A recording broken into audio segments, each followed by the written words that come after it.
आपल्या अवतीभोवती घुटमळणारं, आपल्या मनाच्या कोपऱ्यात घर करून राहिलेलं, आपलं आयुष्य, आपला आनंद, आपलं दुःख सगळं काही जवळून पाहणारी एखादी व्यक्ती जेव्हा आपल्यातून निघून जाते, तिचा देहांत होतो, त्यावेळेस आपल्या मनाला ज्या वेदना होतात ना, त्या वेदनेने आयुष्याचं तत्त्वज्ञान अगदी केराच्या टोपलीत जातं.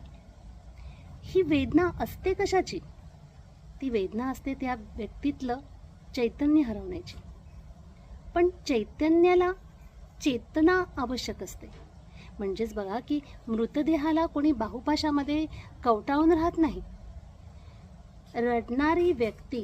रडणाऱ्या व्यक्तीला सहानुभूतीची गरज असते. पण त्या मृतदेहाला, त्या मृतदेहातल्या चैतन्याला, त्याला मात्र चेतनेची आशा असते, मुक्तीची आशा.